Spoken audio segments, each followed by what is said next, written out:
Bang! Neeves Knives. I'm Jared, and this is the runner-ups for my top 10 knives. So these are the knives that just did not make the list, and I did a top 10 of them. So these are 10 great knives. They just did not make the cut for the top 10. Now, I tried to pick knives only from my collection. So knives that I tried, tested, and loved, possibly even more than these, could have made this list, but they just weren't mine.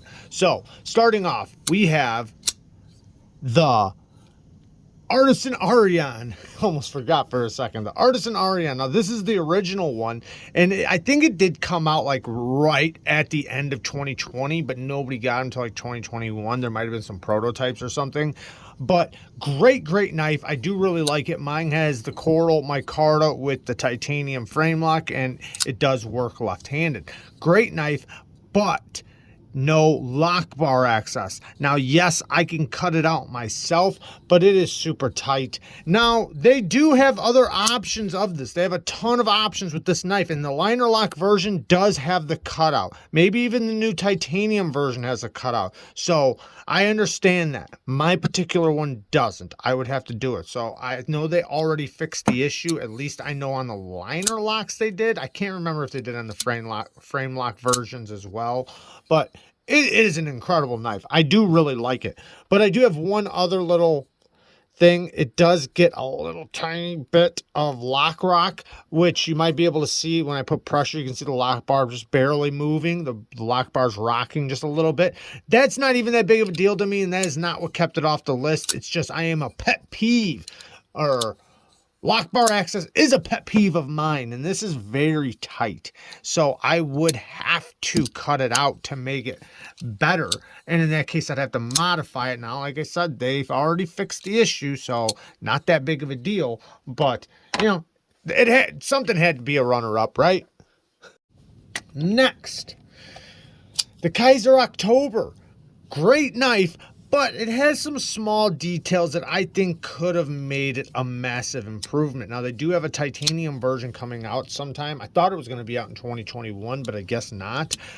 But as for this one, the micarta version, you can really hear the bearings rolling on it. And the Lefty EDC, you know, really brought that up, and he's right. You know, you really feel the bearings rolling on it. And not just that, it does kind of have a little bit of a flimsy feel to it. Now, it is 20 CV micarta, and it is very lightweight, which are all great things. So for a basic EDC knife, this is fantastic. These pinch grips are great. Great cutter. I mean, the jimping is great on it. There's a lot of awesome things about this knife. I wish they would have put a better clip on it, or at least inset it, but the reverse flicking action is great. It is very smooth. The flipper on mine works amazing. I mean, incredible detent on my version, but just, you know, with some small improvements, this thing would be absolutely incredible. Next, we have the KANSEPT Exhibitor. Great knife, great work knife, great tool. I mean, this is a beautiful blade shape for working, great ergos. It melts in your hand, so good, but it only is a front flipper. So no other deployment option, which I do not like. I want another deployment option, even though this thing works great. The front flipper, it works amazingly well, and it feels high quality. You know, getting it in hand, especially carrying it and working with it for a couple weeks, you really feel the quality in this knife. Now, this one came out at the beginning of 2021 as well. Titanium milled pocket clip backspacer, good access to the lock bar, very smooth. The jimping, it's almost all the way to the top. Basically, the top of it would have been the next jimping, so not a big deal there. And I hit stuff with it when I open it. But, yeah, great knife, just didn't make the cut because they didn't put a hole in it. They should have put a hole there. They had all the room in the world to put a reverse flicking hole, but they didn't. It would totally be on my list, though, if they did. Next is a USA made knife. I recently got it. That could be one reason why it's not going to be on the list. I just don't have enough time with it, but great work knife. Solid work knife. If you're looking for just a great tool, this is awesome. You can reverse flick it, and it is super solid. Very smooth, but this hole just is not big enough, and it feels kind of like it's just slacking, like big time. You can do it though, but it's more satisfying to me just to slow roll it. And like I said, that's why I say it's just a great tool. But it is 100% USA made. The Sig Sauer K320, made by Hogue, 4-way reversible pocket clip, FRN scales, so you know it is impact resistant. So it's going to be a great tool. Next, the Tuya TS300. I would love to put this one on the list because it is such a good knife, and I did overpay for it. You can get it for just a little bit over $100. Oh yeah, I should have said that too. All these are knives over $100. This is for my top 10 list over $100. I should have said that. Maybe I'll cut in something in the beginning. Tuya TS300, large knife, very thick, robust grind. I mean, this thing is a hard use knife for sure. 14C28 on blade steel, nice and tough steel. The tip on is not going to be good for utility cuts, but it will be good for maybe some light duty prying. I'm not telling you to pry with your knives, but I'm saying, you know, it's a good tough blade. The ergos match the blade, which is really good. I mean, it is very comfortable and very solid. Access to the lock bar is good. It is very smooth on the drop. The reverse flick is really good, but the detent is a little bit light on the flipper tab. Now, I have to mean to fail it if I want to fail it, but I can do it very easily. So I just wish that was just a little bit better. Now, it is a heavy blade, so I kind of understand it. And I kind of thought about doing a hollow regrind on it just because I think it would look cool. But then I think the action wouldn't even improve. Even though the action's good, I'm not saying the action's bad. The clip is great. The carbon fiber is beautiful. It is full solid titanium. There's no milling on the inside, well, because they have the carbon fiber on the outside, but super solid knife. I do like this one a lot. Next, now this knife should have gotten runner-up for innovative design or innovative knife of the year, but the Demco 8020 got it. So this should have been the runner-up, though. It is an integral carbon fiber knife. So the entire handle is made out of one solid piece of carbon fiber, and then the clip is screwed into it. But this is all one solid piece, which I've never seen done before. So that was pretty innovative to me. And this is the Tuya Big Belly. Now, the Big Belly is super comfortable in the hand. Melts in your hand. The action is really good, although the one thing that's keeping it off the list, well, it's a twofold. One, this edge termination back here, you can see where the grind is even all goofy. It needs a choil there, and if I have to modify it to make it better, then it, you know, it didn't make the list without me doing that. Beautiful blade shape though. It does cut very well. Took a ridiculously sharp edge. The access lock is very easy to get to. It is on bearings, and it is in M390 steel. Michael Galovic design. Now, the other thing that really kept it off the list is the thumb studs are just too close to the scales. Yes, I like the resistance from the access lock. This one does it really well. Like, kind of like how I was bitching about this one. This one is mushy. This one actually has a nice solid detent, well, for what they use as a detent, but the thumb studs are just too tight to the scale, and it makes it more difficult to deploy than it would be if they were separated just a little bit. But I love this knife. Reversible pocket clip that works really well. Just a fantastic knife, but man, it just did not make the cut. Next, this one, I really wanted to put this on the list. I still do. This is the Tuya TS300. Fantastic knife, man. The more I have it, the longer I have it, the more I love it. The reverse flicking action is so good on this one. Access to the lock bar is really good. It is very, very smooth. You can thumb flick it. It's not a top flipper. I know it looks like you can do it, and you can, but it's not like, there's no jimping up there. So it's a reverse flicker. Hollow grind and flat grind. It has a dual grind on this 14C 28M blade steel. Very slicey, very pokey, and the secondary tip is nice and acute. So it works really well.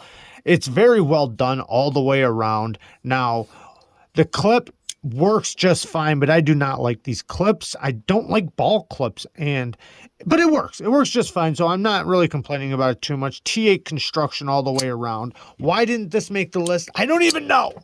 I don't know. And now I'm probably going to wind up figuring something for it to beat out, because it is such a good knife. I'll use the excuse I haven't had it long enough. There you go. I haven't had it long enough, and it uses the ball clip, but man, is this a solid knife. I really like this one. And, you know, you could probably get this for just a little over $100 right now, but in a few weeks or a couple months, you'll probably be able to get this for under $100, you know.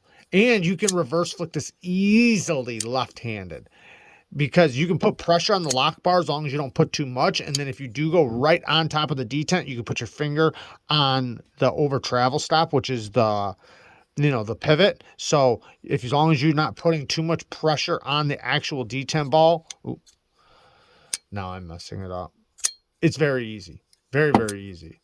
I'm not left-handed, but I have no issues doing it at all. So I imagine somebody who is left-handed should be really good with it.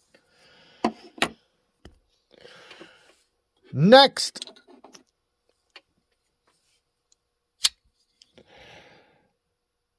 the Wiha Spree. I wanted this one to make the list because it is such a good knife, man. I really like this one. And the front flipper action does work very well. The thumb stud action works really good. The clip works great. It's inset, flat screws, 20 CV, and the 20 CV feels like it's done very well on this one. Beautiful blade shape, Ray Laconico design. It feels like high quality. It has an orange peeled titanium finish, T8 construction all the way around. Such a good knife. Why didn't it make the list? Well, with all the great detents coming out in 2021, I wish this one was just a little bit better. Now, also the jimping, they did not put the jimping all the way around. And yes, I know it hits the thumbs, or hits the stop pin back here, but the jimping still, they could have put it all the way around the top of the top flipper so that you could grab the top of it. Now, like I said, it does work just fine, not an issue, but the detent just feels a little light, even though it's good. It's a good detent, but man, compared to, when you compare it to perfect detents, you really can tell the difference, and that's it, you know. And somebody had to get cut, you know. But the Wiha Spree is a fantastic knife. Next, the KANSEPT Shikari.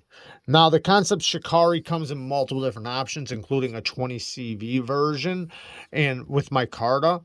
Now, this one has the carbon fiber and the Damascus. Now, their Damascus is similar to Damasteel. It's a powdered 9CR 440 mix, but since it's a powdered Damascus, it's done very, very well. It's done in one solid piece, but it's a big knife. A really big knife. Now, they label this as a hunting knife, and that makes sense, you know. It's definitely the blade shape that's just right for hunting. The ergos are amazing. You can do some heavy duty cutting with this. This would go good even in the kitchen. And the action, it is a guillotine, and you can really feel the quality. I mean, the build, I'm about to flip it out of my hand. The build quality is amazing on it, but it's a little, well, they have the 20 CV version, which the price makes sense with that one. I wish the price was a little less with the Damascus, but really, it's such a big knife, man. It's such a big knife, and they put the stop pin right there, which I don't want, because then it makes it difficult to put your own choil in. Now, when I sharpen it, I'm going to have to sharpen up the blade, and it'll always hit the plunge grind, and I can't sharpen this away. I have to leave this alone because that's where the stop pin is. So you'd have to put a choil in front of it, or make sure you don't sharpen that out. You'll have to make sure you go right up the side right here, which is fine, especially for a hunting knife, but that kept it off the list a little bit. But man, if you want a big badass knife, this is a big badass knife. Last but not least, the Jerry Moen tooling. This is done by Riat. And it's a great knife, man. I wanted so bad for this one to go on the list. The reverse flicking action, it lands right where, like if you grip it, right where your finger lands, that hole lands. It lands so perfectly, works great. The ergos are so nice. This teardrop handle is nice and comfortable in the hand. The blade shape is so good for EDC.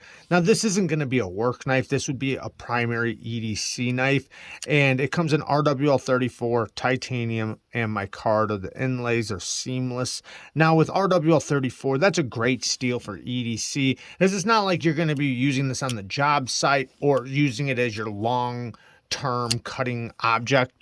This is going to be something you take out of the pocket, do whatever you need to cut, and put it back in your pocket type of knife, which in that case the RWL 34 is just fine. It'll take a very sharp edge, and this blade shape is so good for like little utility tasks, detail work, slicing. You can get up nice and tight to the blade. It's just a fantastic knife, man. I love it. But two things wrong with this. One, ceramic ball clip. I don't know why we still do those clips. Why are these clips a thing? I don't know. I know who made them popular, but I don't know why we're still using them in 2021. They suck. Now, this one works just fine, but eventually, man, they start cutting your pants and they wear your pants out a little bit. Now, it's just fine, and that's not why it's off the list. The reason why it's off the list is because of, I didn't even mention the top flipper, did I? The top flipper works great too. Very good front flipper. But the reason why it's off the list is because no access to the lock bar. It's so bad. And on his customs, he takes this jimping and he puts this jimping there. This jimping is really grippy. Very good jimping. He puts it on the spine or here, for pinch grips or whatever, or not pinch grips, but you know what I mean. Anyways, but he usually puts it right here on the lock bar. But he did not in this case. And I even thought about cutting it out and then putting it on the top 10. But then, I would be not doing what I said by modifying it. So it just drives me crazy that this is something that Riat allowed. As I wanted to be in the top 10 so bad. But it just didn't make the cut because they did not give me lock bar access. And it is kind of annoying. At first it didn't bother me as bad, but after a while it did. It's on free rolling bearings too, so there's no cage. And when you have, free rolling bearings like that, the knives get so smooth. They just, every time you flip them, it's like they get smoother and smoother and smoother. So, and this thing's fairly new, but I know Riat did a good job on the heat treat because it's RWL 34. It's an easy steel to heat treat, and Riat usually does a pretty good job. So I have no doubt the heat treat's not good on it, even though I haven't used it long term or anything. But man, that damn lock bar cutout drives me nuts. But there you guys go. There is my list. I love you guys. Thank you guys for watching.